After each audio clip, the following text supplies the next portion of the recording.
What's up, War Rapport family? I'm your host, C Dub. Is Hugh Freeze a top 10 college football head coach? All the fellas are here to discuss it, and we want to hear from you on the latest edition of the Weekend Tailgate. Let's get to it. This is the Weekend Tailgate, brought to you by Golden Cast Iron. C-Dub. Like Joe. Be Will.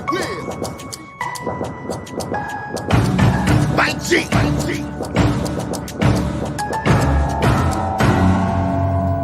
You are now listening to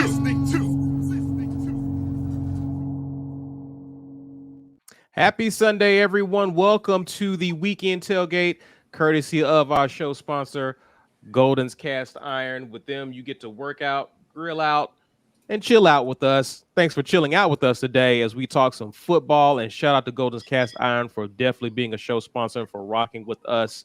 And guys, we want to thank you in advance for you being able to share this video on social media, Facebook and Twitter. Use the hashtag and even add us so that we can see that you're out here doing the Lord's work and sharing our content so that people can get access to it.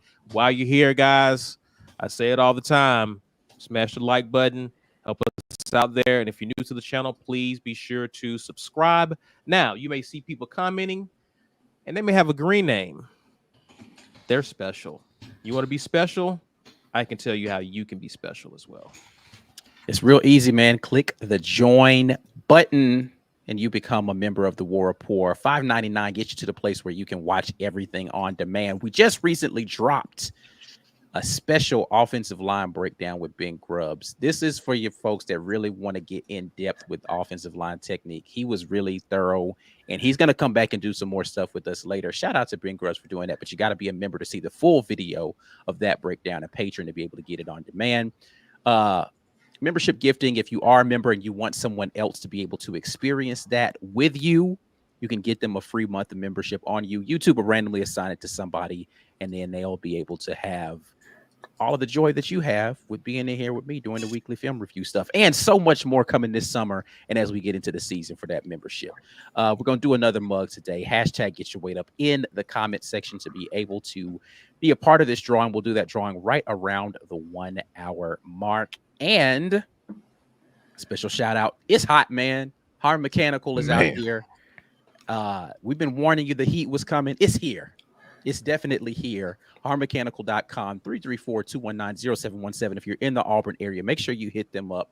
Get that AC pumping the right way, man, before you pass out in your own house or something crazy like that, man. Yeah, for sure. Gentlemen. It's here. Yeah. It is for sure. I want to grab some, before we get into it, grab some super chats. Alex Wilson, or damn fellas from Fargo, North Dakota. Wow. Saban is going to lose 3 games this year. Bama fans are going to start losing their minds. That's kind of relative. If you live in this state, you may already have come to the conclusion that they've lost their minds. But I see what you're saying. I will love and cherish every minute of it. Stay cool, my brothers. Thank you, sir. We will do our very best. Thanks again for the super chat, for hanging out with us. Jarvis Turner, welcome to the fold. Appreciate you, my good sir. Welcome in. Gentlemen, is Hugh Freeze top 10 in all of college football? We'll talk about that. Actually, there is a company known as Matrix Analytical Solutions. Well, before we do that, I'm just going to show you what this list looks like. Again, this is list season. Now that we're in the off season, I thought this was a pretty interesting list to discuss. I'm going to pull it up right here for you gentlemen so that you can see it. Here it goes. According to Matrix Analytical Solutions, they have developed the Coach Rating Index, which leads us to this list here. And as you can see, Jeff Brom comes in at 10, Josh Heupel 9, Hugh Freeze Number 8, Chris Kleiman, the coach at Kansas State, is at 7. Jim Harbaugh, Dabo Swinney, Ryan Day, Lincoln Riley, Kirby Smart at number 2, and Nick Saban at number 1. No shocker there. A few points to make, and B, I know you got some thoughts on that, but some points to make here. Matrix, of course, I already mentioned that Matrix Analytical Solutions developed this coaching rating index, but 247 Sports, which actually wrote a story on it, was provided access to the analytical data. And how Matrix Analytical Solutions works is that they actually sell this data to athletic departments and coaches across the country as a way to help them or assist them in conducting coaching searches. So this is where they kind of come into play here. So again, in-depth analysis for this list and how they came to it. Head coaches are actually graded on their win-loss records, and it's broken down and weighted by difficulty and importance in 9 distinct categories. I'm not going to list out the categories, but they tend to range from expected close margin games all the way to how they perform in games with equivalent talent profiles. In other words, head-to-head, a team that has as much talent as you, how are you performing? And it kind of shifts or pivots. That sounds like B. Will wrote that paragraph, but okay, continue. So if you're a coach who does more with less, Mm-hmm. and you have a tendency to beat coaches who have more talent, that gives you a bit of a bump in this group on this list here. So again, pretty interesting how they've come to this list as you see displayed here. Also, the top 10 head coaches who at least were considered have at least 3 years minimum of head coaching experience. So something else to factor in as well. And so here's the list listed here. I think what's interesting about this list, I want to deal with the elephant in the room before we talk about Hugh Freeze.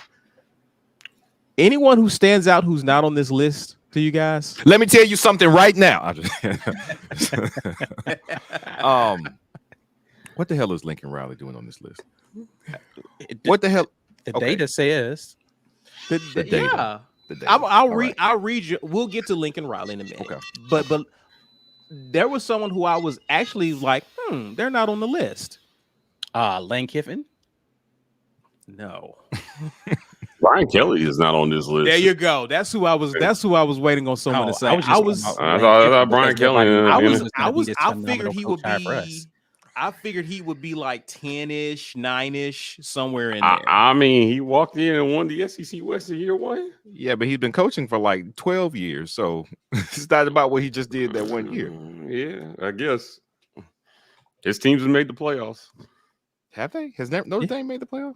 They made it early, didn't they? They went to the national title in 2012. Oh, I guess they haven't made the playoffs. I don't think they have made the playoffs. Yeah. Good point, B. Will. Yeah, they got spanked in 2012 title game for sure. Interesting. That was an all-time beatdown. Interesting. And then lost every big game they had since then, including a couple against Clemson that would have put them over the top into a playoff. Yes. I don't know. We can't read it today. By all that measure, but then how do you? Oh man, everybody's gonna attack me. I mean, we're gonna get to it, I'm sure. But I'm like, by that measure, how do you justify Hugh Freeze being on this list? We'll get to it. We'll get to it. I mean, if those are the measures that we're using, and we're saying, what has he done? I just want to understand I'm not saying he does or doesn't belong on the list. I just want to understand. So we'll talk about Hugh later. We'll save him for later. Just to build a little bit of an interesting there. Yeah. B. Will, you had a bit of an issue with Kleiman. With I don't even know Kirby. who Kleiman is. We'll get to we'll get to these people. Who Who y'all want to deal with first? Who y'all want to talk about first? No, it don't matter. Not named Hugh Freeze. About half of these can go, honestly. Can go where? Well, again, lower. Yeah, because I'm like, hold on. Who is overrated on this list? Not named Hugh Freeze, in your opinion, B. Will? Lincoln Riley's overrated. So I'm not even saying he shouldn't be in the top 10 area, but 3 is. What's the explanation for Lincoln Riley that we have on this Heisman Trophy winners? And his teams made the Okay, yeah, playoffs. Lincoln Riley probably a little Heisman overrated. Trophy winner. Top 3. I don't know. His about offenses. Dabo Swinney has won 2 championships. I don't, and he's below a guy who's won none. That doesn't make any sense. And he have also at least How far back does this data go? No, how many? their There haven't entire been any coaching career. Heisman winners. They're taking into account. a minimum of three Minimum years of coaching. 3 coaching years, but it's taken their entire career as a head coach. Okay, all right, got it. Understood. So some of these guys three have Heisman larger Trophy sample winners, sizes than others. prolific offenses. Yes, some of them will have larger sample sizes. Than others. Yeah. Okay, yeah. I'd have questions about how that maybe skews the data. Like, are we talking averages for the years that they've coached, or like, you know what I mean? Like, I mean, if you've coached more years, you've had more opportunity to win championships as a head coach. Like, how much does that weigh? Like, yeah, I all kinds of questions. I would think it balances out because, again, to your point, Brian Kelly's not on this list. Right. Right. Yeah. He's had more bites at the apple and has had relatively the same success as some of the guys that are on this top 10 list. As you talk about overall what they've done in their careers, what has Brian Kelly accomplished in all of those years as a head coach? The same thing Gus Malzahn has, right? He won the West just like Brian Kelly did. He got to a national championship game after winning the SEC. I'd argue Gus Malzahn has a better resume than some of these guys. Yeah, I mean, Gus has an SEC championship. Yeah, Gus has an SEC championship under his belt. Okay. Who has Lincoln Riley? I'm actually going to make an argument. I'm using some of these arguments here that they're using. QB development is where they cite him. Now, you mentioned Gus. We should stop talking about Gus after that. Yeah, I mean, 3 Heisman winners, man. Like, that's major. And it was almost like an assembly line of Heisman. Yeah, man. I mean, and these guys, this is what they're weighing. And prolific offenses in the middle of that. Oklahoma's issue has been defense. Yeah. Hasn't been offense under Lincoln Riley.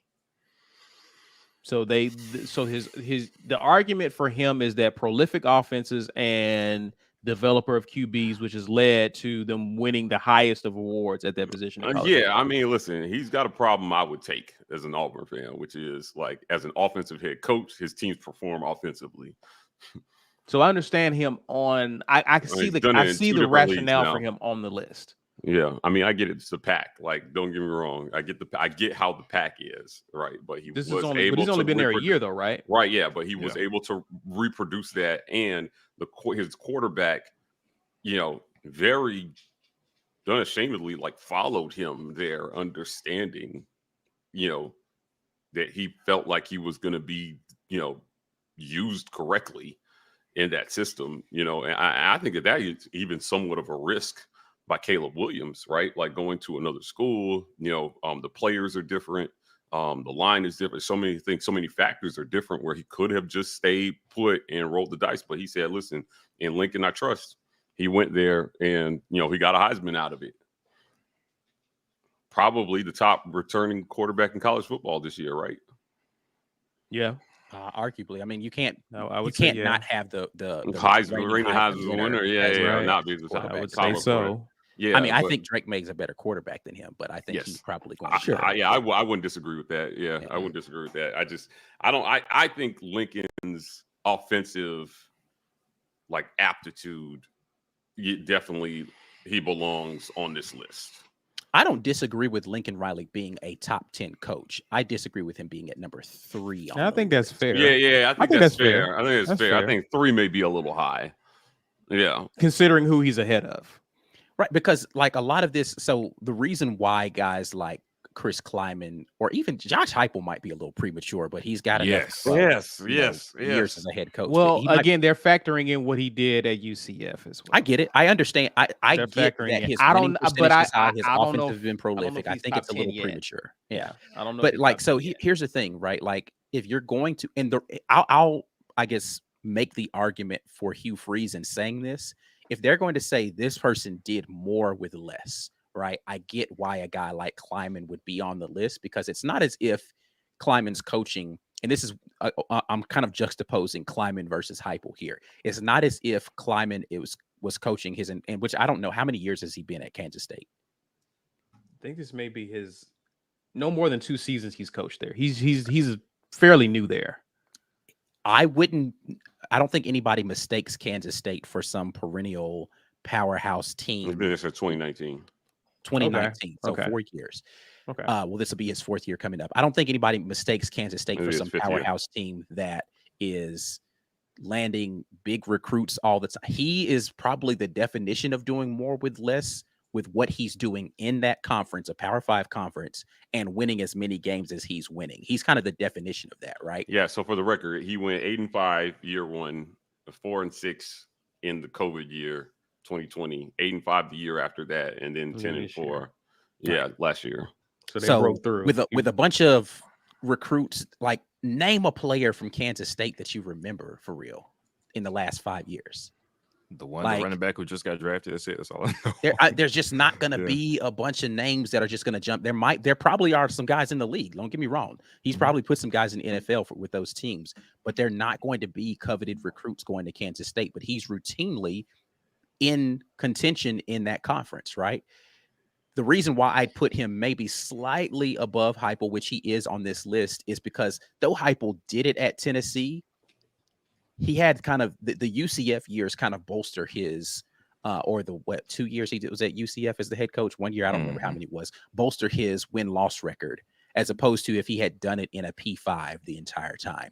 And he's going to have better recruits at Tennessee, right? Like, Tennessee's not going to be slouching in 4- and 5-star guys that they tried out there on the field. Now, they were severely mismanaged in the Pruitt years and all that. Like, I get it, right? But it's mostly because he could never pick a quarterback for whatever reason. He felt like Jared Garantano was a Power 5 quarterback. I don't understand that ever. But my point is, I think Heupel's a little premature. I get that he has the win record, but this is also the reason why a guy like, if this list had come out, Auburn fans, get your tomatoes and hide them. If this list had come out after week 8 of Harson's first year, he probably is on this list, considering what his record was when he was at Boise and what his record had been to that point the first year at Auburn in the SEC. He would. The whole potatoes. he'd have the credentials. He'd have the win-loss record. A bunch of potato emojis in the comment. It just is what it is. Third winningest active coach at that point. Yeah, that's what I'm saying. Like, he'd be in that conversation at that point in time. So I understand the day, and you guys know me. As long as I can follow the logic of the data of, like, okay, you actually put some analytical points in here, I'm not going to be too much with the list. In my opinion, though, Josh Heupel might be a little premature. Jeff Brom actually might be a little premature too. Absolutely. But I don't have any issue with anyone else being on this list. I would just say some of them maybe need to be tweaked as far as their positioning. Yeah, I mean, because if you're going to say Nick Saban and Kirby Smart are the best on this list, who always have the best talent, then how are you knocking Dabo Swinney? Like, I don't get why he's so low. Because he's the only other person on this list that's actually won anything.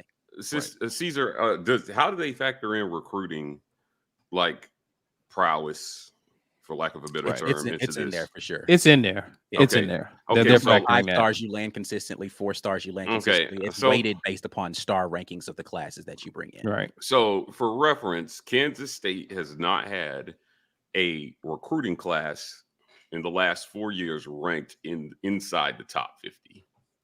That's my point. He's doing more with almost nothing. But my point is he not being penalized for not being able to bring in recruits? Maybe. Well, so not being able Kansas to bring State. When has Kansas State really been? Which is why Hugh Freeze, in my opinion, is so high, because he did it at Ole Miss. It's like him doing it at Kansas State would kind of be akin to Hugh Freeze doing it at Ole Miss, which is why Hugh Freeze is so high on this list. Okay. Yeah. But he's still winning with those 3 stars, though, is my point. 2 8-win seasons and a beating 4-win Texas, season, who's ranked in the top 15, 10 to 15 each year, beating Oklahoma a couple times in that stretch as well. Yeah. With Lincoln Riley on the list. All right. And someone mentioned it earlier in the chat. They mentioned what he did, and it's cited here the run he had at North Dakota State. Remember, they were featured on college football game day. That's where he came from? Yes, that's the coach. That's the head coach. So for him to then in 4 years win the Big 12. Was he Trey Lance? No, Trey Lance would have been after him. It would have been he came from North Dakota State, didn't he? Yes, but I think he may have been after him. After him, okay. Well, he may have been while he was there, but I think he was the kid at Buffalo. Buffalo. NFL. He was at Wyoming. Wyoming. Okay, never mind. I thought it was North Dakota State. It was somebody else that was up there. Carson Wentz. That's who the other one was. That was the quarterback while he was super trash. But he got Carson Wentz to look him to the league. Yeah, I mean, but he got him to look like a guy who should have been first round in the league, right? So I'm not mad at Kleiman being on this list. I have questions about Kleiman. Yeah, okay. I'm not mad at Kleiman on this list. I'm really because if you then factor in North Dakota State years, they actually beat they snuck up and beat it was a Big 12 Power team? 5. Was it? I want to say it was in Nebraska. They beat. It was someone they played that they beat. Is there a diminishing return for things that happened over X amount of years ago? Should there be? You still did it if you're a coach. Yes. I mean, I would say. You know what I mean? Well, like, I don't know how you rate that. Like, how many years do you go from their last big accomplishment before you say, okay? Like, is Brian Kelly not on here because, again, that national title he made was a decade ago. Well, somebody actually. Like, you know what I mean? Like, is 2020 it way less because it was a decade ago? Notre Dame controversially made the playoff for 2020. We forgot that because honestly, the COVID year doesn't count. So anybody who won a championship in that year, that's right. should not count. Okay. But yes, Notre Dame made. No, they made a playoff. Shout out to Walt. Shout out to Walt. I thought I remember. Walt put in the comment. Yeah, I thought I remember them making one playoff. Thanks, Walt. So yeah. So they did that. He did something, but they got spanked up too, didn't they? They did.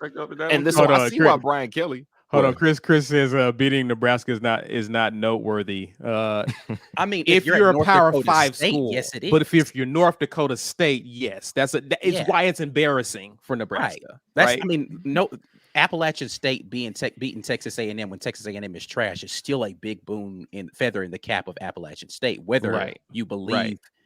Or what was who was that was they beat LSU too, like a couple of years ago. If you're Ohio State, it's not noteworthy. LSU.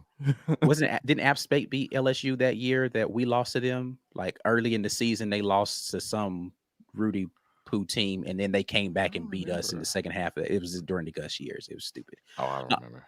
But my point is that there are teams that shouldn't. It might have been Troy actually that beat LSU. Anyway, regardless. There are teams that you shouldn't lose to, right? Like there's no reason Georgia State should have been in a game with Auburn where we needed a last-second touchdown to win that game. Had Georgia State beaten that not so great in retrospect Auburn team, people have been like, beating Auburn's not that big a deal. It is for Georgia State. Right. Beating Nebraska was a big deal for North Dakota State. Trust me. Yeah. Okay. Lawrence here. Appreciate you, Lawrence. Jeff Brom being on this list over James Franklin is sus. There's a couple people who like Franklin got Vandy to a bowl game. Yeah, but G. What has he done? Also been like in the top 15 almost every year that he's been there in recruiting, and he hasn't won the Big 10 ever. I will tell you though, or even a division. Has he even been to the Big 10 title game? He did have one. They did. He got 2016. They got hosed. That's when they beat Ohio State. Yep. Mm-hmm. But that was Ohio State's only loss, and then Ohio State got picked for the playoff over conference champion. They totally got hosed that year. Yeah. I actually get why Brom is over Franklin in this list. Oh, do tell. Because I think B. Will agrees with you. I don't think B. Will thinks he's a top 10. I don't think he's whatever top you 10. say, I agree. I don't think he's top 10 because Franklin has been recruiting much better and the better talent than Brom. And Brom has gotten to the Big 10 championship game while the head coach at Purdue. He has done more. He's done more with less. How many years has he been at Purdue? I don't know. He's done more with less at Purdue, or are you talking about Franklin at Penn State? How long has I'm talking about Brom at Purdue? He's done more with less because they should be getting. How long Franklin's been at? No. How long was Brom at Purdue? I don't know. I got to look it up. I'm just trying to see, was he there the year that we mopped him? Why are we giving coaches credit for not recruiting at crappy schools? Because they're winning. Because that's the bottom line. What do you mean not recruiting though? Like you're acting as if recruiting is an easy proposition at a crappy school. Yeah, I'm just saying, but you still have to get. Yeah, right. I'm just saying, you still have to not getting having the best a whole talent top that's 50 available class to you is. but not having a top 50 class. Like if you're winning, if you're beating people who are getting top 50 how many classes, Power 5 programs are there in college football? Right, there are now 14 in the SEC. Like to not be in a top 50 class at a school that's perennially not very good that's not unusual. Like you're acting like that's an unusual thing. Yeah, I'm just saying. I just feel like they're not being penalized enough for that. Like I don't know. I don't think that's not a thing. Okay, so who of this list? Let's forget about who's on this list that you feel like you think Brian Kelly should be on the list, right?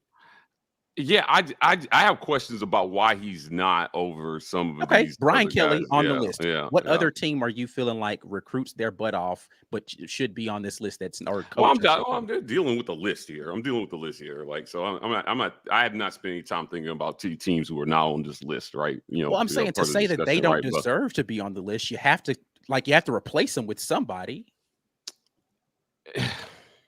Like to take them off, somebody else gets bumped up into it. So who's the person who you bumping off worthy that's being missed? Yeah, I mean, who you bumping off? Heupel. I'm like, yeah. I mean, I get it. Listen, I get you guys. This to me, this is a very unimpressive list, right? Like, who's on the list? So who's on the list then?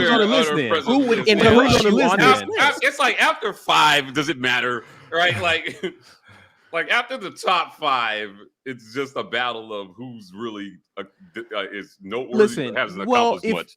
Listen, I'm gonna be honest with you.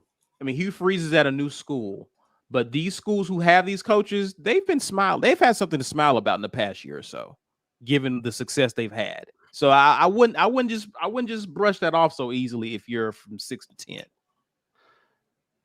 Yeah, sure. Just because you're not winning a natty is I get it. Let's get the freeze. I can't wait to get the freeze.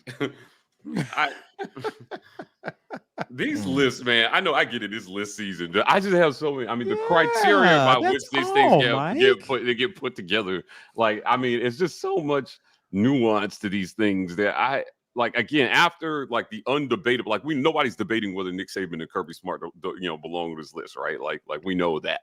I would argue, Ryan Day, having his team perennially in the playoff, right? Like in the discussion, his offense has not been in question, right? Like I think he would be to me, he would be a top 5. To me, he would be a top 5. After that, I agree with B on Dabo Swinney. I think again, he's got tangible championships. And he's one of the few coaches that's actually beaten Nick Saban.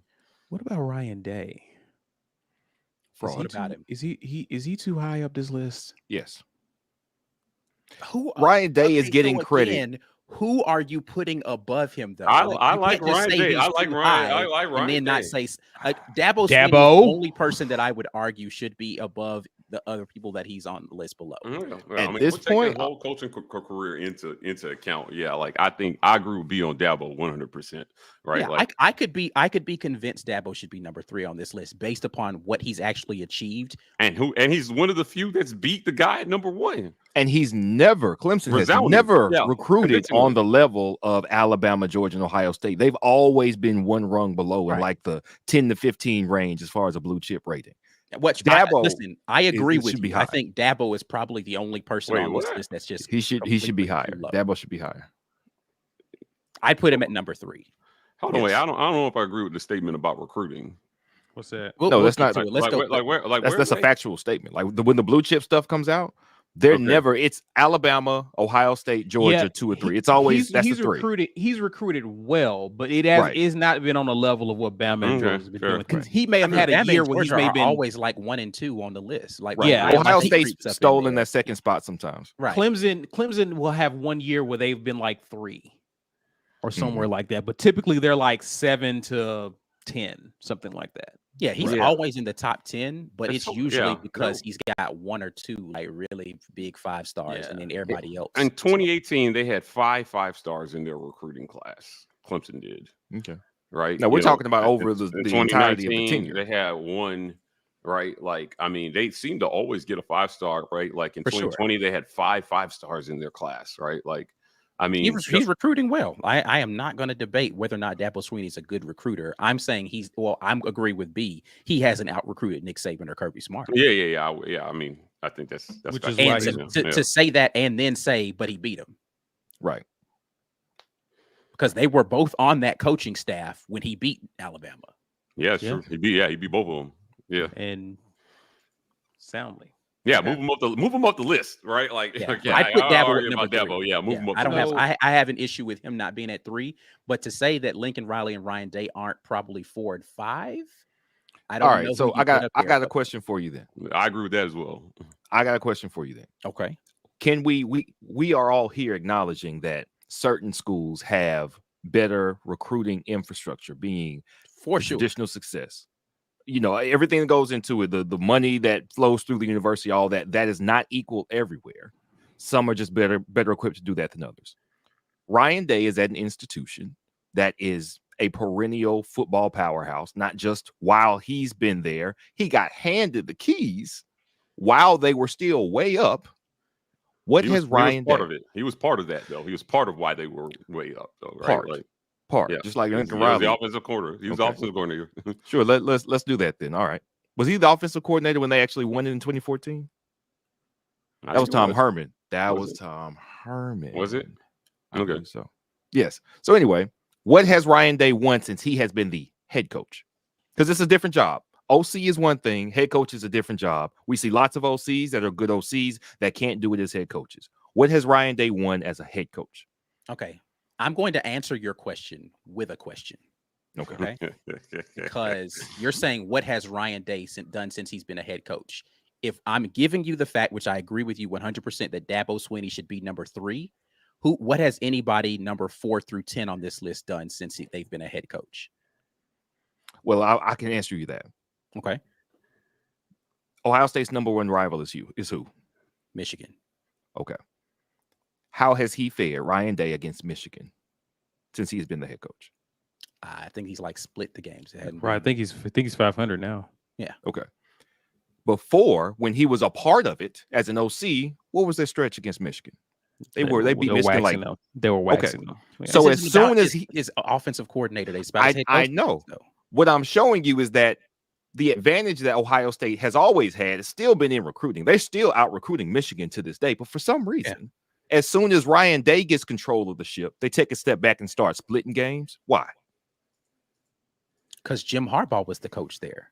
He was the coach there when they were beating Michigan year after year after year. His seat was getting warm because they lost to Ohio State so many times in a row. So as soon as Urban Meyer leaves, now Jim Harbaugh starts making up some ground. Same guy. I love that for you. Jim Michigan. That's his name. Changes the graphic. Jim Michigan. And so you think that Jim Harbaugh should be above him, even though Jim Harbaugh has only made the college football playoff twice now? He's made it twice. Ryan Day's made it twice. So they've accomplished just as much. Ryan Day recruits better than him and has a better overall record, but Jim Harbaugh should be above him because of the head-to-head. Jim Harbaugh, you're forgetting the recruiting advantage because Michigan has never, not now, well, really the last 20 years, has never recruited on the level of Ohio State. Okay, so you, I'm not forgetting the recruiting advantage. I literally said Ryan Day recruits better than him, has a better overall record, and they're even in the head-to-head, but you want to put Jim Harbaugh ahead of him somehow? Okay, hold on, wait. Michigan not recruiting as well as Ohio State has nothing to do with Michigan having every advantage in recruiting and as any program out there, right? Like, You're suggesting, somehow that Michigan has a disadvantage over right? Yeah. That's where I'm going. Yeah, like wait, they don't have a disadvantage over Ohio State. I get what you're saying. So here's what I mean by school and advantage in recruiting. If we were ever to discuss this, right, And I don't they know are how you close, even, which I have to say is why Ryan Day should be better. Anyway, I'm gonna let it's close. Close. There are a select few schools that are elite recruiting schools, no matter who's the head coach. I think LSU is one of those schools. I think Georgia is one of those schools. I think Ohio State's one of those schools. Schools that recruit themselves. I don't know if I agree. Like it would be difficult for the coach to not recruit. If you put Day ahead because he's recruiting him, then why is he splitting games with Harbaugh then? Thank you. Okay, splitting game. Okay, so because to me, if I have the more talent than you, but I'm 500 against you, and you have less talent than me. His overall record is better. Yes, but he has been the coach for a much shorter amount of time, so we can argue overall record. Kind of. His win percentage. I don't care what his win percentage, his overall. He has a better percentage of games that he's coached, that he's won, than the guy you want to compare him to, and he's splitting games with that guy and recruits better than that guy. Yeah, but he's at Ohio State, and Harbaugh hadn't been at Ohio State. Man, Harbaugh's been in the NFL. The tiebreakers and Stanford. Let's not forget his recruiting games at Stanford. Yeah. I don't know. I don't know. I would hike on this one. I'm gonna be on this one. It's hard to like itemize. Right? Over here. I don't know. For what they're doing, I think both of them are amazing. I think we're splitting hairs on the two of them. Sure, sure. I don't have a beef with Ryan Day being above Harbaugh on this list, just because I understand how we arrive there based upon what the record is, what the recruiting prowess is, what the results are as far as number of times that they've been to the college football playoff, how many people they've put into the league, all those things. I don't have a problem with Ryan. This is a more intelligent list because we're actually arguing people. Where they should be on this. This is probably one of the best lists that's ever been out there. Yeah, okay. So ever invented in lists. This is one of the best ones ever. If I were giving like a tiebreaker, maybe in terms of performance for these, I would argue Ryan Day, even though they haven't gotten over the hump, they have competed better when they got there, for sure. In the postseason than Michigan has. His teams have competed. Think about it. They're one missed field goal away from being in that title game over Georgia. I think about that a lot, honestly. How that game was pretty much won. You just needed your kicker to kick like a 40. Stroud did the job. I mean, you can't argue with Stroud. The wide receivers did the job. Yeah, I mean, that was a game of games. And I would not say that coaching lost that game. I would even argue that Georgia had some fortuitous calls that aided them in winning that game. Now, they absolutely deserved to win. It was a hell of a game. As a matter of fact, I woke up from a literal coma in the hospital to this game on TV. And I was like, wait, what? It's on? I was asleep. It was Christmas. But I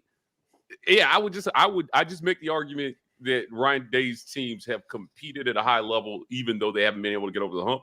And Michigan has been somewhat disappointing when they've made the playoff because they have either been blown out or there was some other disappointment, or it was just a lackluster performance on their part. This is the other thing too that Lawrence Robinson says. Day has at least gotten to the chip. Harbaugh, nah. I do not disagree. If we're gonna look at, I'm a LeBron fan. Getting to the chip matters. If you're arguing people who've never, if you're making an argument between a guy who's never been there versus a guy who did, then that absolutely does matter. To the final game, yeah. I'm not saying that doesn't matter. What I'm saying is that we have to control for the Caesar got it.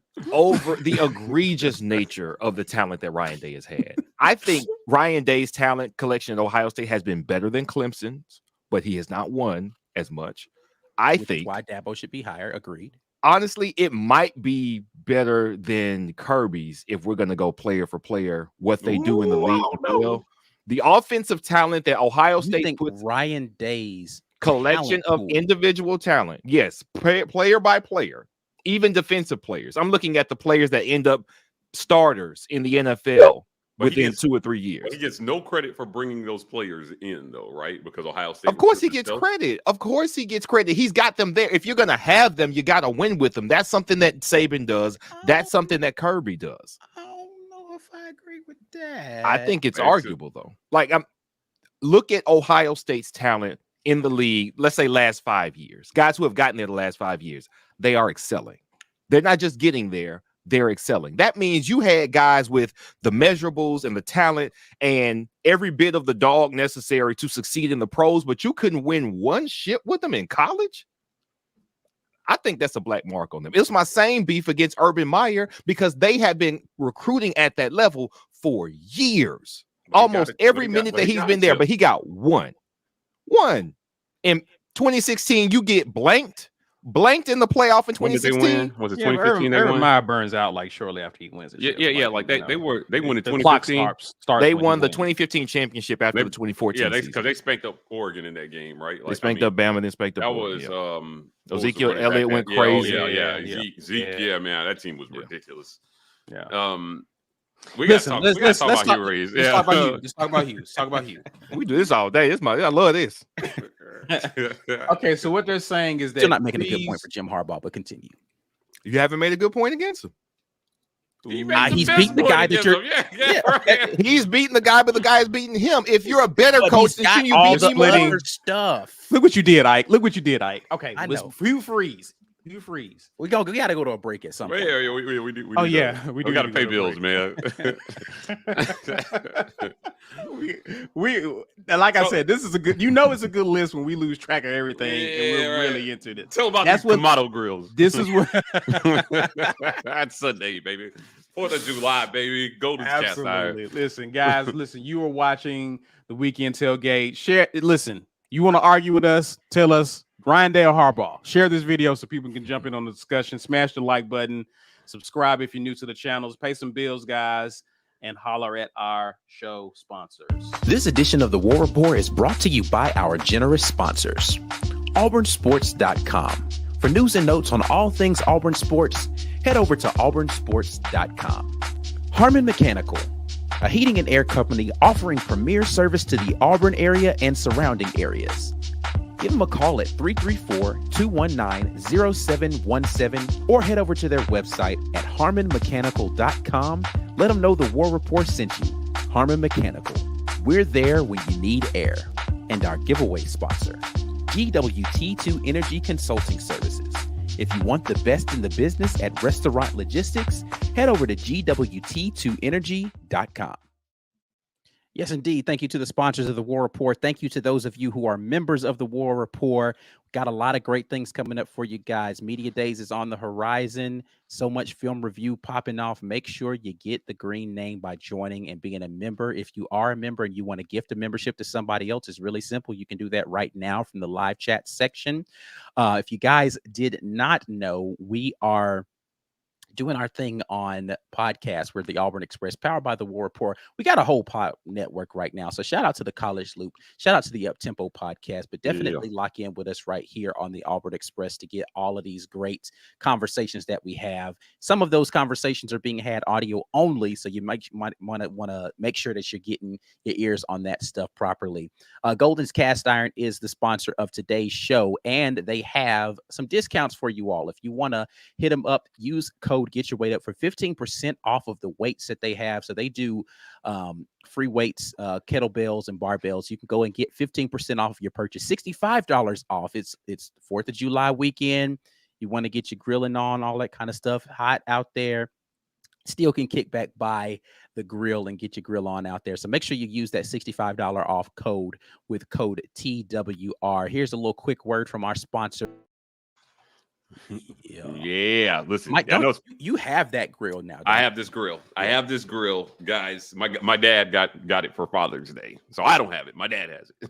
I did the cooking on it for Father's Day because he was not allowed to cook because it was Father's Day, and we cooked every cut of meat we could have. I mean, there were a bunch of fathers. My brother's a father. My father's actually a father, and my brother-in-law came down, and we grilled lamb, steaks, chicken, duck, Everything was cooked on this grill for Father's Day. It was amazing. And so the consistency was like, it took me a while to kind of get used to it. But wow, man, like, dude, everything perfect. The grill lines, it was everything was a work of art coming off of this grill. I need to tell you, it's a lifetime product. If you don't have one, get one. 100%. Last grill you'll ever need. Last grill you'll ever need. Yeah, I loved it. Speaking of beefing, let's get back into this list. Goodness gracious. That was A+ shit right there. A+ Speaking of beefing, fresh off the grill. Hugh Freeze comes in at number 8, and the reasoning here is they talk about what he did at Liberty. He had 34 games that he won. He had a top 25 ranking at Liberty, given what that program was. And it talks about how he built a 10-win team at Ole Miss, how he brought in guys like Laramie Tunsil, Robert Kimdichie, Laquan Treadwell. So recruiting is obviously factored in here. Okay. Beating Nick Saban at Alabama in back-to-back years. Had the Rebels ranked number 3 at one point in the national polls. Obviously, they do mention them vacating a lot of his wins due to what happened at Ole Miss. Doesn't erase what happened. But it also talks about the type of offenses he ran at Ole Miss and how it was a headache for defensive coordinators. So that's not to mention what he did at Liberty, right? Like, you can't just throw that away as if Liberty was some powerhouse program, even in their division before he got there. They absolutely were not. And he turned them into a perennial top contender in that division. Produced a draft pick, quarterback. Also beating Power 5 programs while at that school. Right. They beat Arkansas last year. Right. So we did not. I don't have a so would I put him in my top 10? Probably not. Like, if you were to ask me to list the top 10 coaches in college football, would I name Hugh Freeze? Probably not. I don't argue with this so much because I am understanding how they arrive at the numbers. It's difficult, man. Like, but I have to go back to the question I asked earlier when others were saying someone should drop out. I don't know who I'd put up there above him in the top 10, given all of those criteria. I would argue Brian Kelly would probably be. Yeah, we talked about James Franklin. Like, I think there are coaches that have accomplished. If we're being honest, we just did best coaches in the SEC a couple of weeks ago, and we did not have Hugh Freeze at number 3.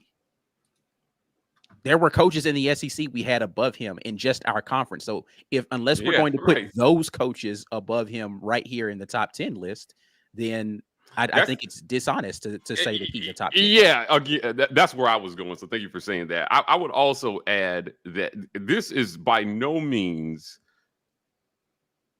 I can't speak for you guys, but me saying that he cannot work his way into this list. I think he's a top legitimately, right. Like, I mean, but by this ranking, he's underpaid severely, right? Like, I think if this ranking is accurate, Hugh Freeze is owed a couple more $1 million a year.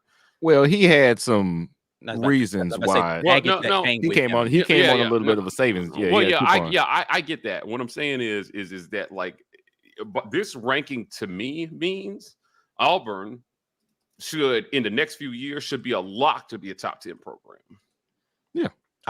Do not disagree with that. 100. This ranking means Auburn should, there's no reason by year 3 to be a top 10 program. Yeah. And I'm not sure that that's true just yet. So, I mean, there's a lot of work to be done. There's a lot of variables, and you are in the toughest conference in college football that will be changing in a year. Yes. They will have new challenges in a year. Right. So, Hugh Freeze is a good coach, man. Like, listen, Hugh Freeze is a good coach. He is a very good coach. He's got some stiff competition when we're talking top 10, if you ask me, right? Based on what he has accomplished, both accomplished and not accomplished just yet in his career.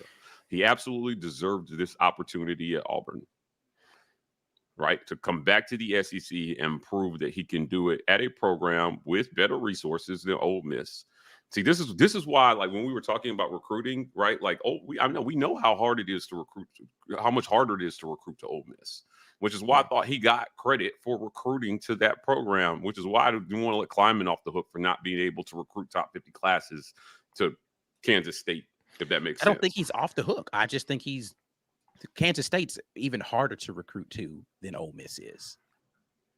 Like, there's no precedent for recruiting well at Kansas State. And it's in a worse conference. There's no precedent. Like, when was the last time they were legit, like, good? Like 2003? So now? When's the last year Kansas State was good? like legit, like we thought they were. Yeah, Darren. That year they had when they waxed Oklahoma in the conference championship. And L. Roberson, I think, was their quarterback that year. It was one more time. What's his name? Colin. Who's their quarterback? Great guy. Colin Klein, I think. Colin Klein. Yeah. Colin Klein. Yeah, they had Colin Klein. Yeah. Isn't he there like OC now? He's the OC now, if I'm not right. mistaken. Yeah. But they weren't pulling in no top 20 classes like that. Right. Yeah. I mean, recruiting was different back then, but I guess I'm just saying, like, I think Hugh Freeze can legitimately be on this list, undisputably, I should say, be on this list in a year or two, right? Like at Auburn. And, he's recruiting, I think the perception is he's recruiting at a high level right now. If the development matches the perception of the recruiting, then he should absolutely we should be talking about a contract extension in a few years. And at least maybe, and I would say by year 4, one SEC West title. I think an SEC West. Yeah. Well, there's not going to be a SEC West in this year, so that's not going to be a measure anymore. So an SEC championship appearance. Yeah, let's put it that way, right? Okay. Yeah. So, how about this? A college football 12-team playoff appearance. Nah, I think it's got to be top 2 in the conference. Yeah, I don't think so. I think you got to be top 2 in the conference. I think you just got to get to the dance. Get to the dance and win one. I mean, listen, it won't be. Nobody will complain about. Is that like? Right? Is it kind of like what college basketball is? Just get to the dance, and it takes a lot of the pressure, because usually the conference championship was a rite of passage into the college football playoff. Yeah, I just think at some point in 4 years, if you can't get into the top 2, but you're sliding into the back end of the playoff, it does say something about where it's a tougher road if you do it that way. Yeah, but I think it just says something about where you actually rank in the tier of your conference, right? Like, realistically, and we know that matters. We know that matters within the SEC because of how many teams. When you look at the top 10, like, it's like being, you could be like a top 25 recruiting program in the conference. I mean, in all of college football, and still be like 8th in the conference in recruiting. Yeah. That makes sense, right? Like, you could still be very, very where we sit currently, like right now. Yeah. Program. Yeah. We're top like 25, 7 or 8, but still way down, like way far behind your peer, which is why I think you got to get to top 2 if you really are talking about competing. At some point in the next 4 years, you got to finish top 2 in the conference. Sending a message, basically. Yeah, sliding into the back end of the playoff, it may not, to me, it just may not mean much about where your program is at. It means you've established a program, so you may not actually be competing. Hey, considering where we've been lately, it means a whole lot to me. But I get your point. I've got a problem with recruiting as they have defined it in this list. I think when you read it off, it was the percentage of 4 and 5 stars that they get, right? Mm-hmm. Okay. If I told you that Gus Malzahn recruited top, actually 10 no, to 12, no, I didn't read that. I have to go back and I have to actually go look and read it, because I don't even think 247 actually listed how they looked at recruiting. Okay. Yeah. Okay. Yeah. I wonder how it's accounted for as far as the criteria goes, because there's recruiting where you get high rankings when signing day, and then there's recruiting where the dudes you get in dominate, and they dominate after they've left. Those are 2 different things to me. So also, that's why I think that they weighted based upon what you did with those people as well. Just getting high recruit. Right. This is the reason why I think Gus Malzahn's not on this list. Right. Is because though he has the win-loss records to be able to do that, he's had high recruiting classes, but he hasn't done anything with them. Right. And similarly, the what's his results name? were poor. Jimothy at A&M. This is why Jimbo Fisher's not with a national Won title. Exactly. Yeah, Jimbo is not on and made the results were playoff the poor. next year. Yep. But and a B, you Heisman said winner. it. B, you said it. The previous guy brought a lot of that talent in for that championship squad. Yeah, but I'm saying, but that's why he's not on this list. He's got a championship. He's made the college football playoff. He's had teams at both of his coaching stops that have been within the top 15 as recently as #1 ever in recruiting. Yeah, I mean that's the results on the field that's a don't gift and a match curse. that. Yeah. So you're not just getting blanket, credit for having high recruiting classes. Part of it is what you're doing with those recruits. Mm-hmm. All them recruits and couldn't find one quarterback. You know what's crazy? So I'm thinking about this list. I'm thinking about Hugh Freeze's spot on this list. Mm-hmm. And I get why we all feel like, I don't know, should he be on there? And then I'm thinking about something that Mike has actually brought up a few times in the past. And that is that I think it is much harder to find a great coach than it is to find great players. Great players everywhere. That's why you pay him so much money. Yeah. That's why you pay him so much money. But what we find out over time is that you're not really that guy. Like, you can invest in a guy like he's that guy, but that doesn't make him there are so few that are, though, man. Like, that's right. That's right. So I'm looking at this list and I can say, okay, Nick Saban, sure. Kirby Smart, sure. Dabo Swinney, sure. I think the jury's still out on 3 and 4, Lincoln Riley and Ryan Day, because if the best that you can say is that we always have good offenses, yeah, and you haven't won shit. So if you're always well equipped with talent and you're always a great offensive mind and your offenses are always good, then you should have less of a puzzle to figure out than Dabo Swinney. Wait, time out. Pause. Hit the pause button. Okay, I'm pausing. There's a difference between getting to the door and not getting over the hump and saying you haven't won shit. I think it's a stretch to say Ryan Day and Lincoln Riley haven't won shit. Okay, you're right. Ryan Day has won some things. Lincoln Riley hasn't won shit. That's what I mean. Hasn't won shit. Okay, so with that being said, I mean, it's the playoffs. He's been the path to the play, and this is another thing, and this is just my gripe with college. Has Lincoln Riley ever won his conference? Yeah, he's won it. They won it a couple times. Yeah, did they? They won it. Yeah, they definitely won it. I think the year when Hurts was there. Did they win? Yeah, they definitely won that year with Baker. The Bakers last year. They got mopped up by LSU in the playoff in 2019. Yeah. I'm talking conference championship game. Has Oklahoma won it with him? Yeah, they won a couple. They won a couple. But again, if your thing is have you won your conference, I'm like, okay. But the Big 12 was kind of trending down. They were. So. And on top of that, are we giving conference championship so much weight if the conference isn't the conference that we have to deal with? Like, I'm not putting it versus our conference. I'm just saying you still got to win. Listen, you got to win the schedule. You got to win who's in front of you, bro. Like, you can't transport your team into another conference and say, well, it don't count because you wasn't playing over you. They won. If you're going to do that, then Dabo Swinney needs to get knocked every year. They win the ACC. However, he took that team that may have won a not as good ACC and then beat the teams that everybody thought was better.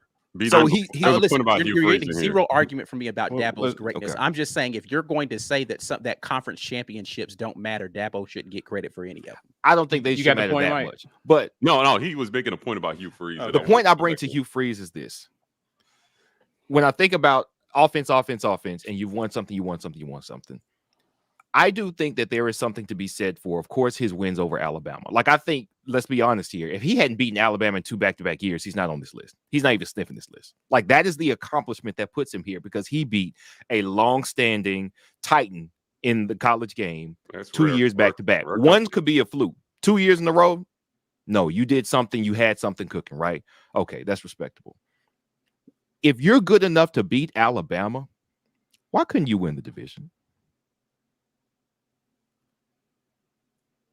Because you actually were playing above your head against Alabama and you really weren't as good.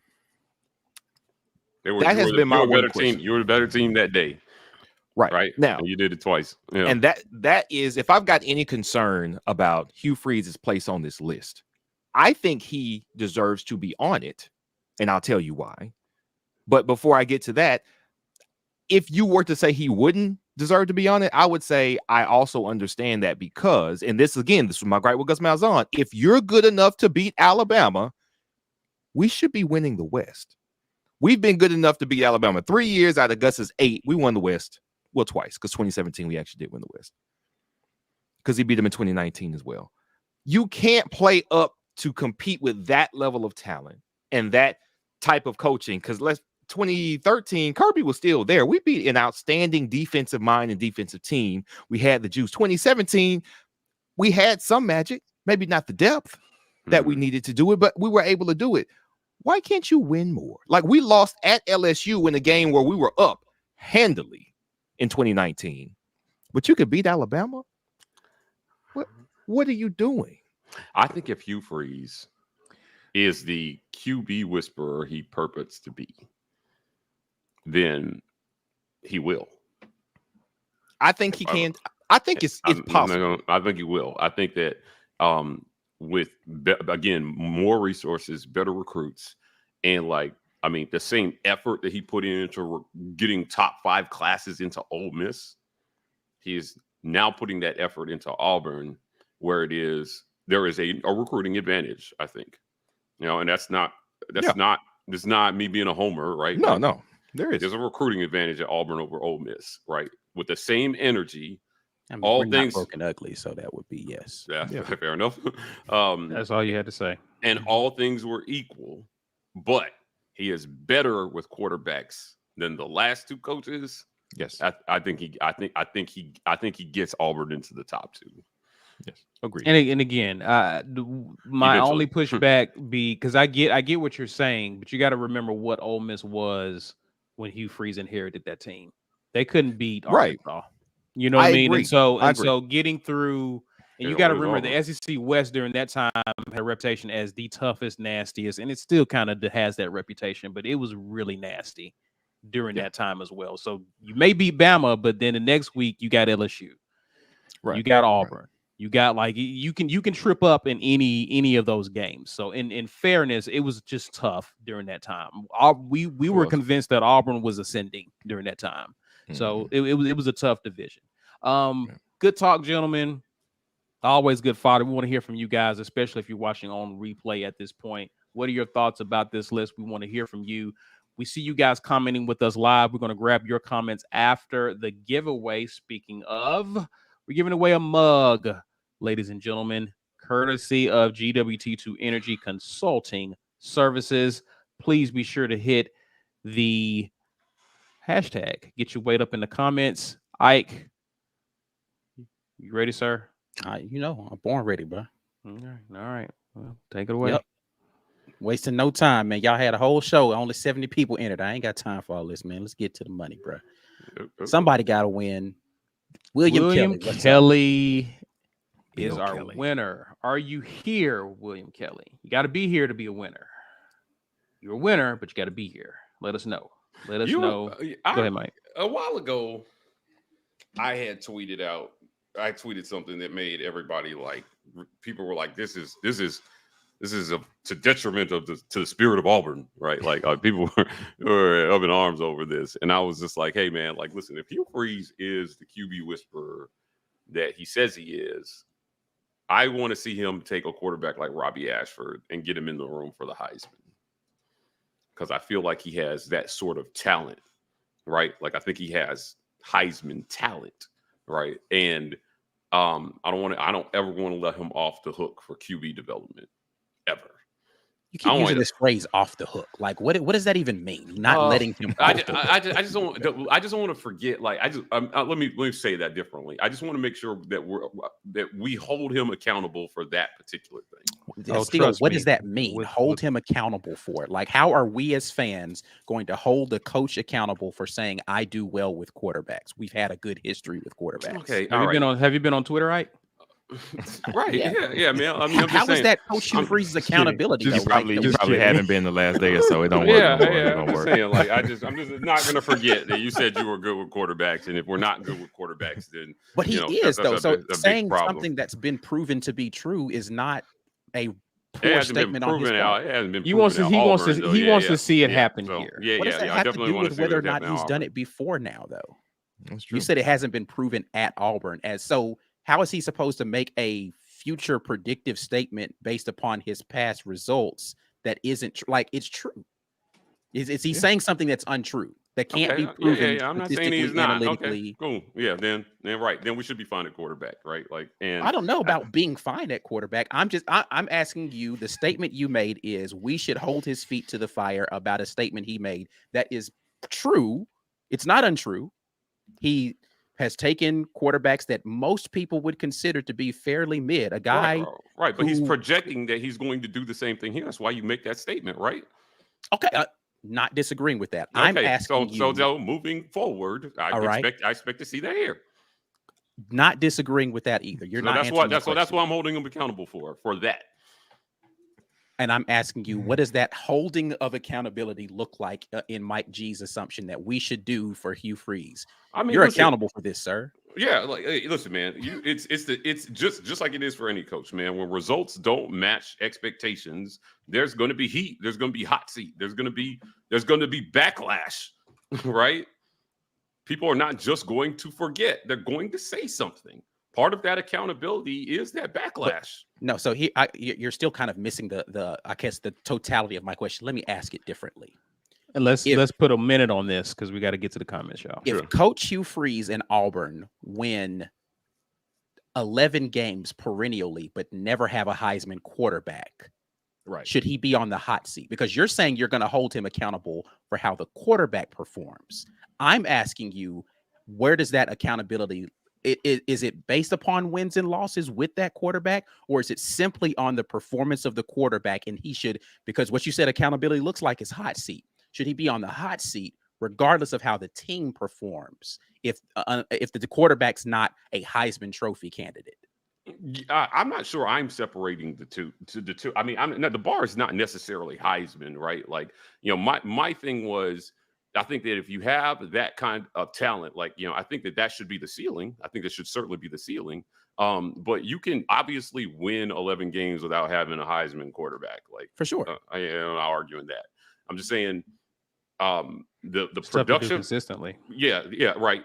The production from that position should be consistent with a result that is much better than what we've been used to. So you'd be fine with Lincoln Riley results from Hugh Freeze, no hot seat? Yeah, I would. No, he got to go. I would. Right. You ain't finna burn through all this high-end talent, and we losing to Tulane in a bowl game, but you got a good quarterback, so it's cool. He got his team to the playoffs. So and lost to a group of 5 school in a bowl game. Yes, I would be upset. Losing the conference title game with a Heisman winner, losing to the group of 5 school in the bowl game with a Heisman winner, so it's cool. No results. It's a win-loss game. And we're at a minute, so let's get to the comments, guys. All right, you'd be happy with that. Alex Wilson, praising Hugh Freeze. Damn right, he is 210. We're speaking of Hugh Freeze, and he did that for you, Mike. Yahtzee, yeah, that's probably why. That's part of the reason he's not. Right? Like, we can't come up with anything better than Yahtzee. You're also this. As soon as he comes up with a better catchphrase, I'll Jesus. Put him in there. Load him in. So harsh. Are y'all okay? All right. Jackson Hall says no Kiffin, but his tweets are so silly.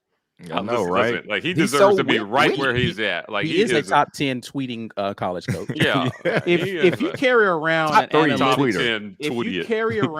analytics folder, should you not be in the top 10 on the sideline? Should that disqualify you from being a top 10 coach if you have to carry around a goofy binder that we know you're not really reading and it has nothing in it?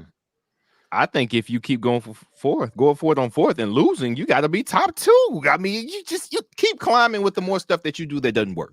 That's why my point is what's in that binder for him to just always go for it on fourth? It should just be one page. just a page. Go for it. Yeah. F it. Go for it. Yeah, that's what it says. Like every page, it says F, and then turn it. Next page, go for it.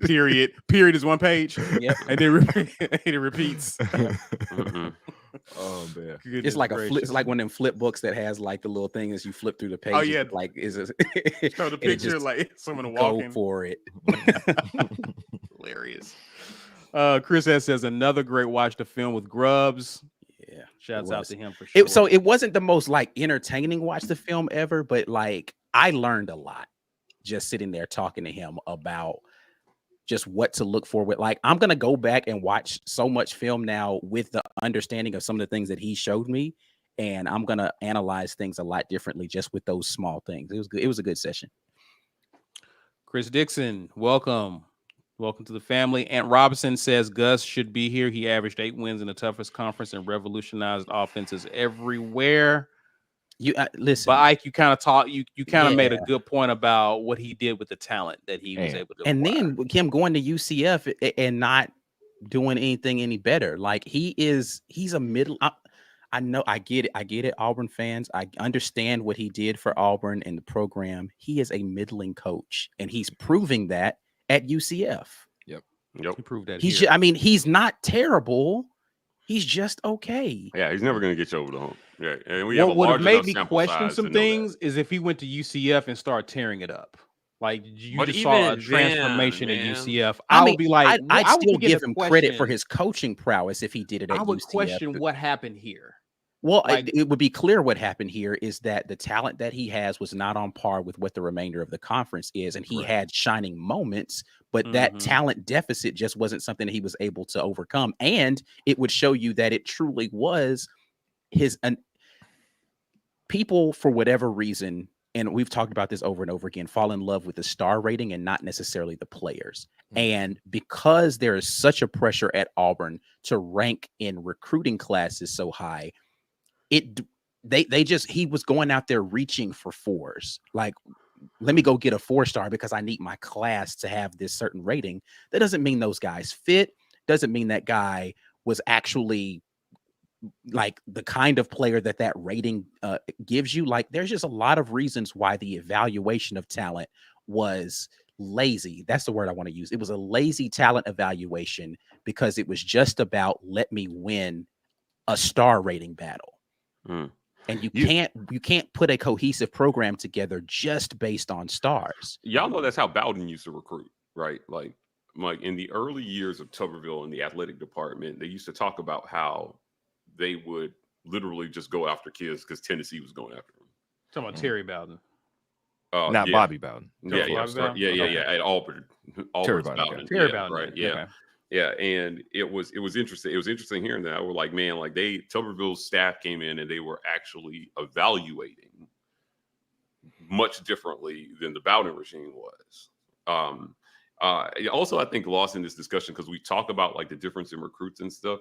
You know, when it comes to results, you know, if he had gone to UCF and torn it up, I think it doesn't get talked about enough that the quality of coach that you're coaching against week in and week out is much tougher than in other conferences.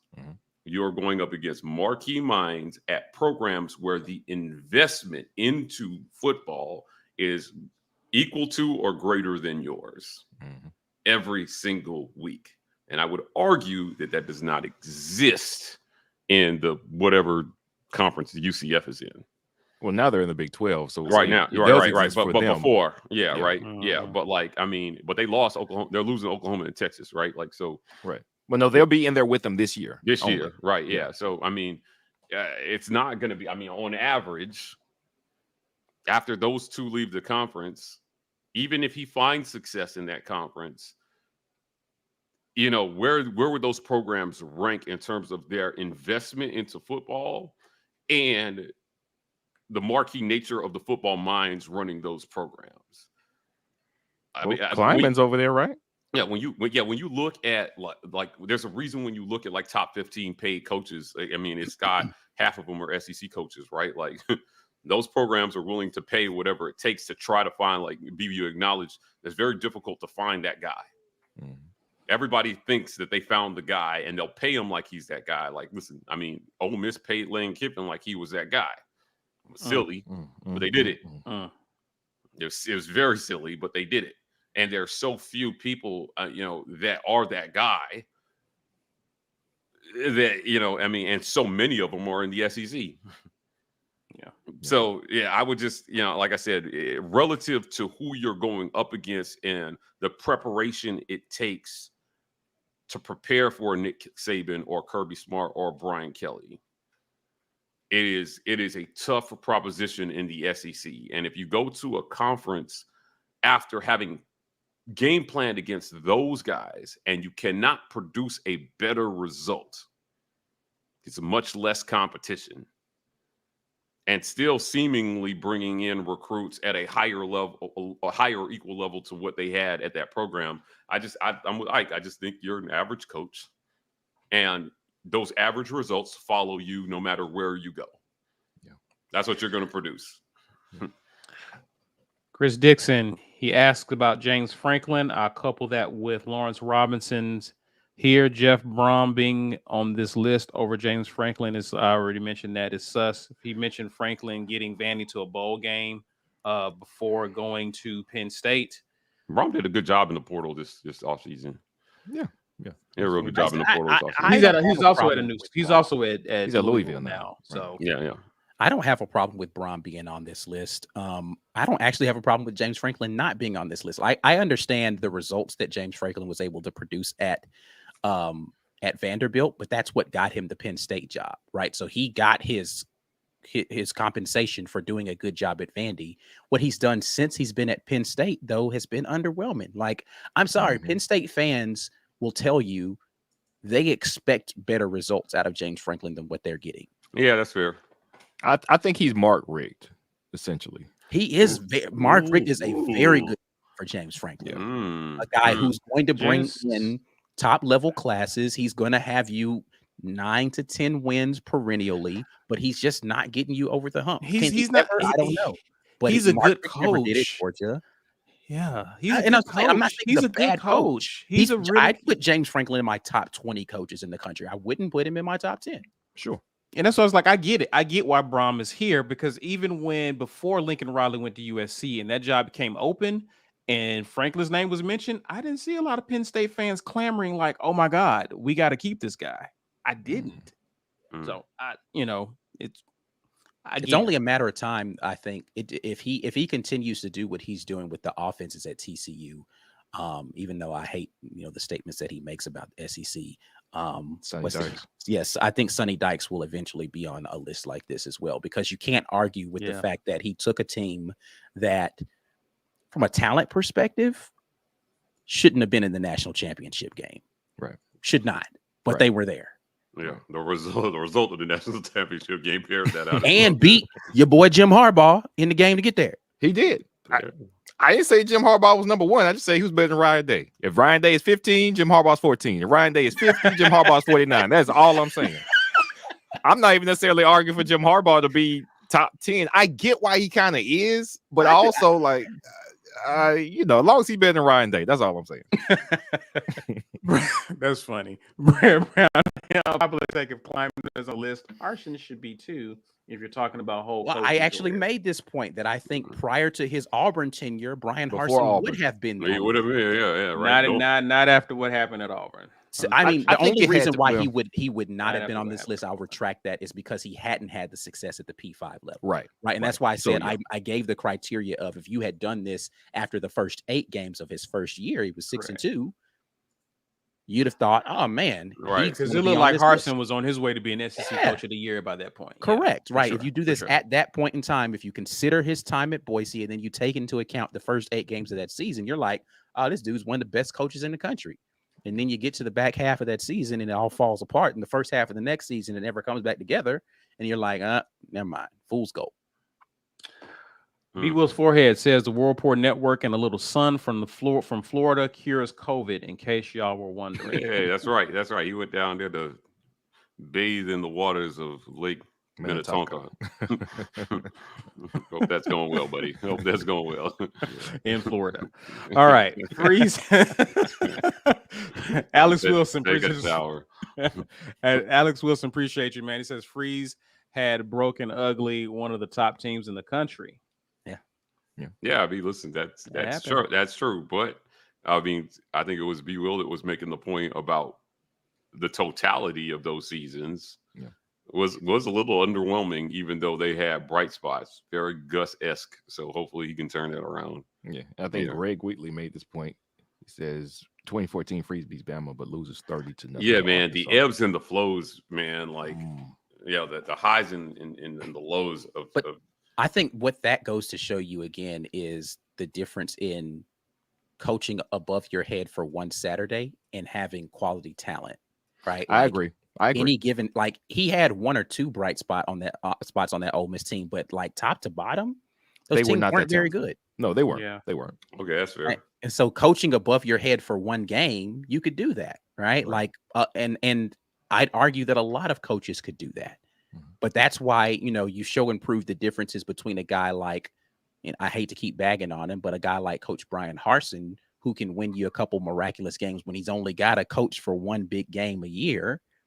But if you had to put him in that same place 5-6 times in a year, he's going to have a much worse record because you can't do it week in and week out, which is why it's impressive what Nick Saban has been able to do, which is why what makes a guy like Dabo Swinney such a good coach, because I don't necessarily have to coach as many big games every single year. Like, again, I am bagging on the ACC a little bit, but they're not trashed. Well, he only really had 2 or 3 tough ones, but to get to the stages that he did consistently win on those stages. Right, and compete. Like he won and he competed. I mean, was there a game that Clemson truly got like ran off the field on the big stage after Dabo Swinney got there? No. All of his losses were close losses, and he won big games. Like he just that team just doesn't get dismantled. They've always had good defenses, and then it just took one really good quarterback to kind of get you. Yeah, man. Listen, I'm impressed with any coach that can consistently find a quarterback at this level. Like the only one that you can really say that about that's on this list though is going to be the guy. I mean, well, Ryan Day does it a little bit too, but Lincoln Riley's really the only one that consistently is finding quarterbacks because of late he is. But I'm talking about the tenure of his career. I can't. A lot of that had to do with his offensive coordinators. Yeah, I mean, since they changed the offensive systems, they've been pretty good at quarterback. He had an amazing run at coordinators too. He had an amazing run at offensive coordinators. Yeah, he gets credit for that as well. Like I think after he hired Lane Kiffin, the credit to Nick Saban is his ability to find good coordinators, though. Like that's the thing I will credit him with. But of anything else and that's the kind of the point that B is making about why he feels like that program is on the decline. The coordinator hires just haven't been as good. Yeah. Bama? Yeah. Yeah. This year, we're talking about this year, right? Like Pete Golding wasn't great either. I mean, last year he was an internal promotion, wasn't he? Was he internal promotion? He's been there. He was with DC for like 2-3 years. He started in 2020. He was there. That's the first time they've done that. Right? Like he got promoted for Alabama. Yeah, man. DC. Boy, internal promotions. Yeah. I would argue going back to last year, right? Like it's starting to go downhill at coordinator. I mean, he had an amazing run at coordinator. That's what that's the thing I give the most credit. Now, he had stability with Kirby Smart there through the majority of the first portions of that dynasty, so he didn't have the turnover. But then after that, the offensive coordinators that he was able to bring in and keep there and win with those guys, you get credit for that. You get credit for having guys that were on your staff that then subsequently go on to be head coaches and be dynamic head coaches. You recognize the talent. You were able to elevate that talent. That talent goes coaching tree is pretty expensive. Like I've always thought the transition from being a defensive powerhouse to an offensive one was impressive. Right, like 3 yards in the cloud of dust offense type of football with game managers at quarterback. We talked to Cole about this, and he feels, hey, I don't think there's anything wrong with being a game manager, right? Like at quarterback. I went after his boy McElroy. I was just like, yo, he was game manager. I thought he was a game manager. Yeah. And then you go out and you start getting, what was that guy? Blake, what's his face? Sims. Yeah, like I thought what Kiffin did with Sims was impressive. That was pretty impressive. And then then it was Coker after that. And then you went Hurts to Jones and Bryce Young. Like, I mean, that's going all the way back to like 2015, I guess. To me, that's a pretty good run. It's an 8-year run at quarterback. That was pretty good. Yeah. And Monty Smoot says, I think Bill Snyder is one of the greatest underrated coaches of all time. I agree. Not mad at that take. K-State. Yeah. William Kelly says he's here. So, like what coach are you talking about? Who's here? I don't know. I got you. Drawing. He's saying he's to be here on the list. Congrats, William. Congrats. Business at the War Rapport. Send us your physical address, and we will send you that mug. Congratulations, good sir. We'll grab some more.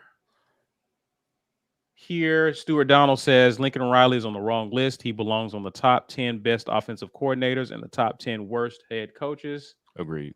And I don't think this definitely is one of the best coordinator minds of all time. Yeah, I agree. I agree that he should be. He's like one of the best coordinators I've ever seen. For sure. Yeah, I agree.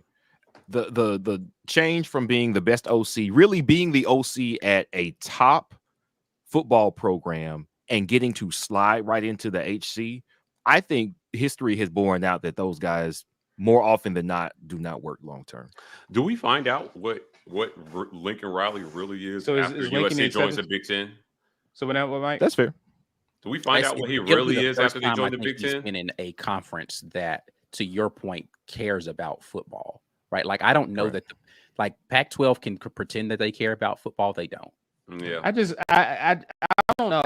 I hate the fact that they're going to the Big 12. I mean, the Big 10. I just hate the fact, just because you know how difficult it is to travel out west, east, to play team. I don't know. They all have to deal with it, but it's a weird arrangement. I'll tell you, when I was living in Phoenix, I went to. I've told the story before. I went to an Arizona State, Michigan State game. I had a Michigan State friend that was visiting, and it was one of the worst football experiences ever of my life. The fans, you know how the anticipation of the stadium filling up after this was 10 versus 12 or something that year. This is a big time matchup, and they have no there's no tradition. Like the fans were all drunk on Mill Ave. It's like this street for college kids, like down there. And I was like, "Yo, it's 30 minutes to game time," and I took a picture. I was like, "Stadium's almost empty. Where's everybody?" And people were like tweeting at me or Facebooking at me. They're on Mill Ave, Mike, having fun, live your life, right? And I'm like, well, this is a top 15 matchup that's about to start, right? Then the game starts, and they have this chant where every time they get a first down, they yell, 1, 2, 3, first down, yes. Right? And I'm like, and I've got drunk 18-year-olds. I wish I could have took a screaming the B word in my ear, right? And I'm like, wait, what? And then during the game, a Michigan State player gets hurt, and they're chanting these curse word laden chants while the guy's down. And I couldn't contain myself out loud. I was like, this is completely classless, right? And this guy turns around to me and was like, we're not cheering him being hurt. But I was like, yes, dum-dum. But generally, when someone's hurt on the field, we're all quiet until we know he's okay. He had been down for like 2 minutes. And he wasn't moving. And I was like, yo, this dude could be dead down here. And you guys are like, hey, be a first down. And I'm like, guys, come on, man. This is messed up. They didn't get it. They didn't understand it. That is a microcosm of what Pac-12 football is like. I'm trying to tell you, when you go to Pac-12 stadiums, and all my time on the West Coast, 8 years out there, every game I went to, I had some sort of experience like that. It's not just that they don't care about football, Ike. It is that they're dumb. They are ridiculous people. And their sports experiences are ridiculous. Go to a Cardinals game, man. Go to a Diamondbacks game. Like, dude, their culture, the sports culture out there is ridiculously awful, and they are stupid. Like, I was so upset. That experience just upset me so much that I was just like, I don't know. Like, I had such an appreciation for what we are as Auburn fans at our games, right? Like, we're respectful and we're passionate and we're hospitable and we're welcoming and we, like, you know what I mean? We're everything that they should be in life but are not. God, man, it's traumatizing, Caesar. Like, I was traumatized by the experience. I'm impressed. I'm impressed how you was like, you just said that and just kept going. Like, that was just that was amazing. No, that's just they don't care. Right? It's not that they don't care. It's just that they don't. Wow, know how to care because they're not Smart. I hated the experience. All my ASU friends are going to call me. All right, you think you're superior? You're capable of having feelings. Yeah, right. The guy was hurt on the field, guys. He was not moving. And they didn't understand why it was not okay to be cheering for your team while the guy was not moving on the field. I didn't get it. Wait till he gets up, clap him off, and then continue on cheering for your team. It's not that hard. There was just so much there to unpack. All right, Kyle Sweat says, "Where's Dumbo Jimbo?" We'll leave you with this. B, what's your thoughts on this? We can ride out with this one. I mean, he's where he's supposed to be. Not on this list, obviously. Thankfully, somewhere there's a hot seat list. His name is on it. For real, he should have got fired after last season. I can't recall anybody doing as poorly. It was too big a buyout, man. That's their fault for giving him the contract. Really what it was. That's really what it was. If it weren't for that buyout, he would have been gone. Listen, man, it's hard to talk a used car salesman out of his seat, bro.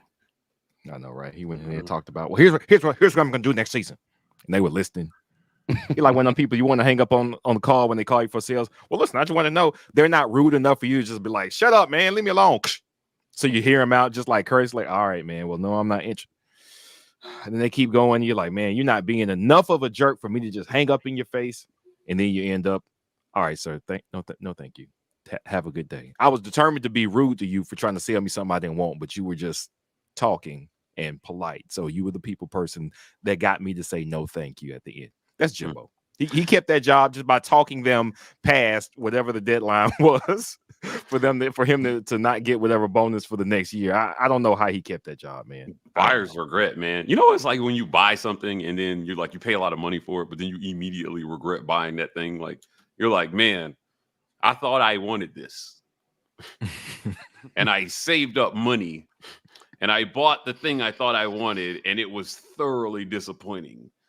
Right? Like, I mean, it's like, kind of like your accountant is going on like this. You made some real big financial mistakes this year, right? Like at tax time, that's what Jimbo Fisher is. He is a huge accounting mistake. What they need to do.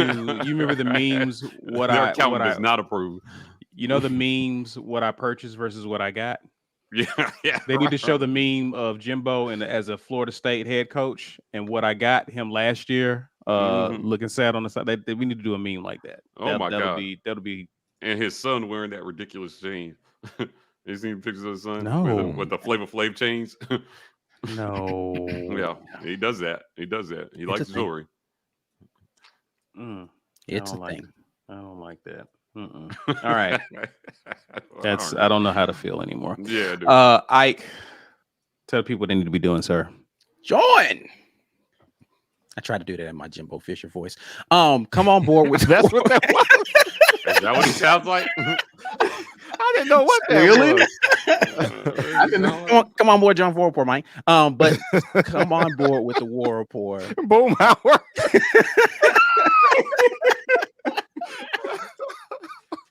Bang on. Forward pass, man. Oh, shoot, my bad. All right, anyway, man, join the War Rapport. We got a lot of great content coming for you, man. Film reviews have been fun. We've got a lot of film still left to review this summer before we get into the football season. A lot of basketball film left to review. Make sure you come on board so we can all do that together, review it, talk about it, get our expectations in the right place for these players and coaches. If you're not a member and somebody wants to gift you one, they can do that right now from the live chat.